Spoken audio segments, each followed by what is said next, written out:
बिस्मिल्लाहिर्रहमानिर्रहीम। आप देख रहे हैं पाक एक्सक्लूसिव टीवी। अभी की ताज़ा तरीन सूरत हाल ये है कराची के हवाले से कि कराची में कल जो सुबह आग लगी थी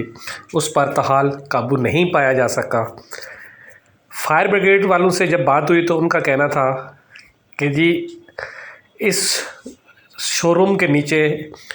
इस दुकान के नीचे जो गोदाम बनाया गया था उसमें तेल और घी की बहुत बड़ी मकदार है, जिसकी वजह से आग पर काबू पाने में मुश्किलात का सामना करना पड़ रहा है। दूसरी जानिब बिल्डिंग में 160 फ्लैट हैं, 142 में फैमिलीज़ आबाद थीं, लेकिन वो सब बेचारे सड़क पर आ गए हैं क्योंकि आग इस कदर तेज़ है और शिद्दत से है कि उसने बिल्डिंग को तबाह कर दिया है और कहा जा रहा है कि ये बिल्डिंग अब रहने के काबिल नहीं है। मैंने ख़ुद देखा कई जगह पर बिल्डिंग में दरारें पड़ गई हैं, जो इस बात का सबूत है कि इसको फौरी तौर पर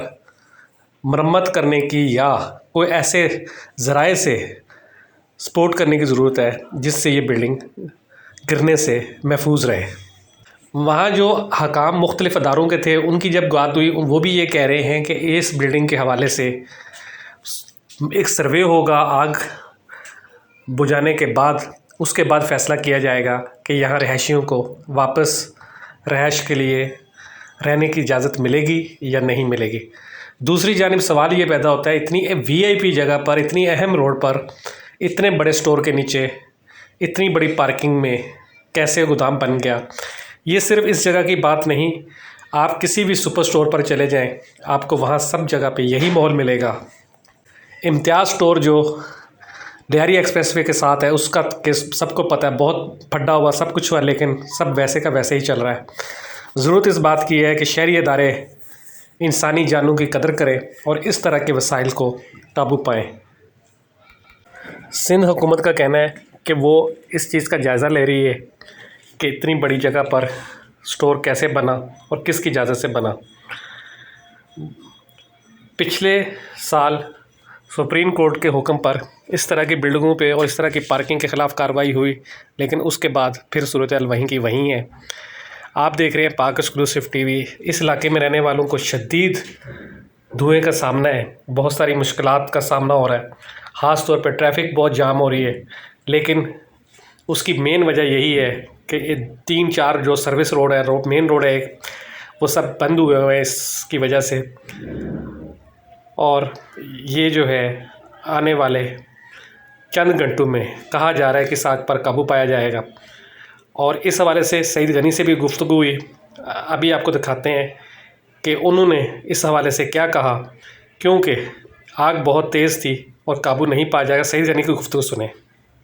नौजवान 25 साल जो है उसकी जान गई, बेचारा वहाँ नौकरी के लिए शायद इंटरव्यू देने आया था और उस धुएं की लपेट में आ गया और सफोकेशन की वजह से उसकी डेथ हो गई। अभी आग मुकम्मल तौर पर बुझी नहीं है। अभी भी जब मैं आपसे बात कर रहा हूँ उसको 26, 27, 28 घंटे के करीब हो गए हैं। उम्मीद है आज वो कंट्रोल हो जाएगी, इसलिए कि जहाँ बेसमेंट में आग लगी थी अभी तक की जो ख़त्म ही तो नहीं, लेकिन अभी तक की जो इत्तलात है कि शायद वहाँ ऑयल ज़्यादा था, उसकी वजह से वो आग जो बहुत तेज़ी से लगी और कंट्रोल नहीं हो रही थी और वहाँ से कोई एक्सेस नहीं था कि वो फायर ब्रिगेड का अमला, मैं उनको ज़रूर खराज तहसीन पेश करूँगा, वो 24 घंटे से ज़ायद का वक्त गुजर गया है और अपनी जान पर खेल कर